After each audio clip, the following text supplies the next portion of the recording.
You all work with data. It's a wonderful job, regardless if you work with the data acquisition, advanced analytics, machine learning, artificial intelligence. You love your job, but sometimes you hate it too, especially when you need to adjust to all data production regulations. You know, you understand it, but it limits your work.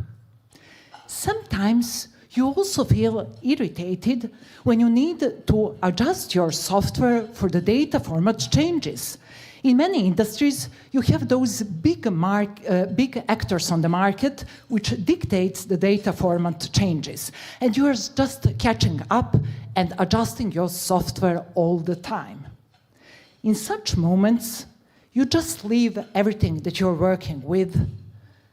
You raise your head, take a look through the window, and you start dreaming.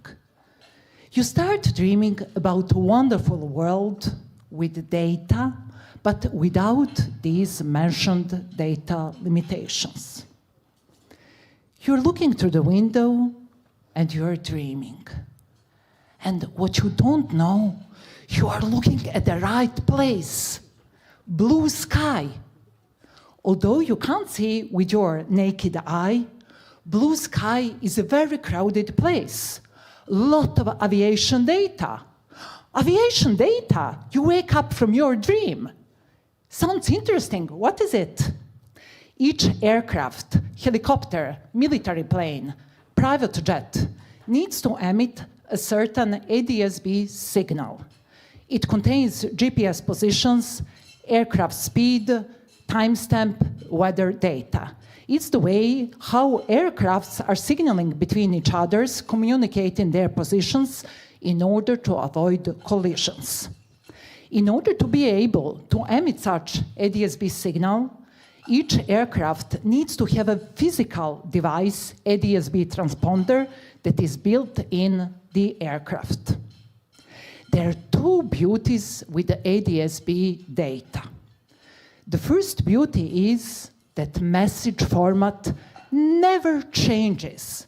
Because if it changed, it would require changes to then physical device on the aircraft. And you know, aircraft industry, they're not releasing new aircrafts every month. The second beauty is that the ADS-B signal is a public signal. It is public signal not only in Sweden, not only in Scandinavia, not only in Europe. It's a public signal all over the world, free to collect without any legal approval.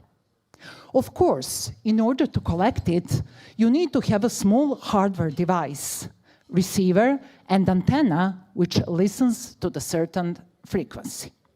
But if you have managed to distribute and install such receivers all over the world, you're going to be able to collect all ongoing ADS-B signals, and you're going to be able to create a dashboard, website with all ongoing flights, real-time air traffic. These dashboards create a huge value for pilots and aviation specialists because they offer something that their airlines cannot give them, a holistic picture about everything that is happening in the airspace. Because airlines can send just information about the flights within the certain airline. Private people appreciate air traffic trackers because you can easily follow your child flying or friends or your family members without reminding them, you need to text me when you have landed. Since ADS-B signal contains weather data, weather companies are using aviation data in order to do weather forecasts for very far away places in the world where they don't have weather stations, but we have our receivers. And, you know, it's not only about weather forecast. Non-profit organizations are using aviation data in order to predict natural disasters and inform people, especially in non-developed countries, when it's time to evacuate. For example, if you set alert for a firefighting plane, you can get notified when there is ongoing forest fight nearby and that you need to act. Such alert saved many lives. Working with the data is beautiful, but working with the aviation data is the best job in the world. My name is Mina Boström Nakicenovic, and I work as the Chief Technology Officer at Flightradar24.